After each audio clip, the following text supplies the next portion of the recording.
People ask me about lidocaine patches or whether they should use ice on injuries. And these are really good questions. And there's a couple of physiologic questions you need to ask before you make those choices.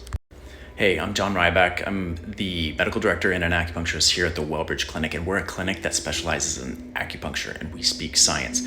So we help people with sports injuries, car accidents, chronic pain, fibromyalgia, colitis. I mean, we work systematically because Chinese medicine is an organizational system. It's not fairy dust. Let's jump into your question.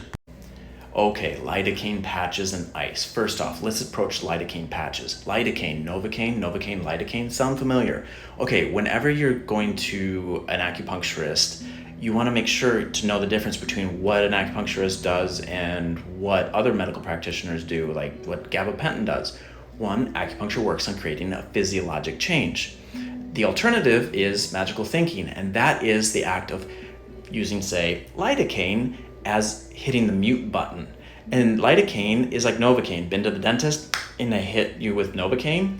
Well, that numbs things. It's a numbing agent. It's not a healing agent. It just helps take the pain away. And there's a time and a place.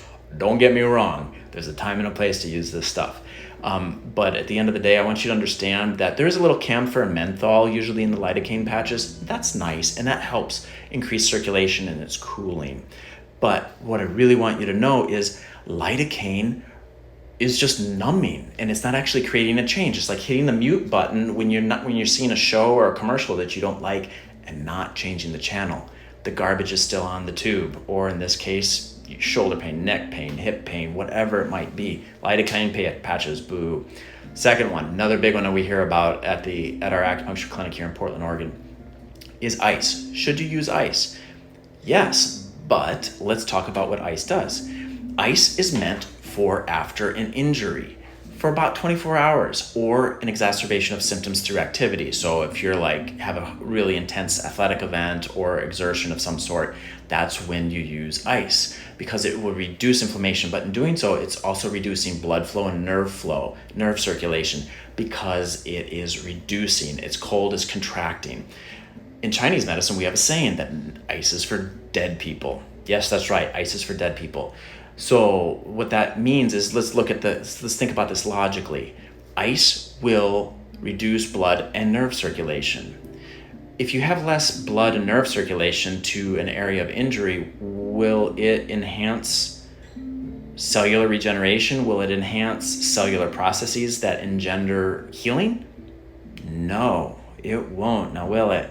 So one of the things you want to do is use ice strategically. When it's appropriate, like if you have a flare-up, ice. But then you want to reduce your use of ice and alternate and finish on warm and then start finishing on heat.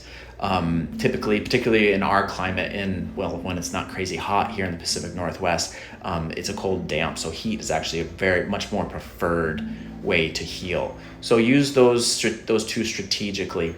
And as an alternative to your lidocaine patches, you really want to start thinking about Chinese medical herbal patches. These formulas are honestly like 1,000 years old. They've been used by martial artists and acupuncturists and herbalists for millennia.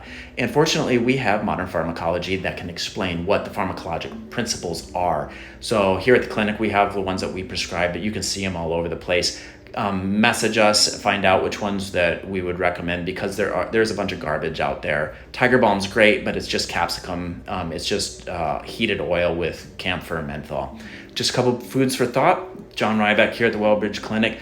Please make sure you share this with somebody that you know. Follow us if you want more, and like and keep up with us. Thank you. Hope you have a fabulous day.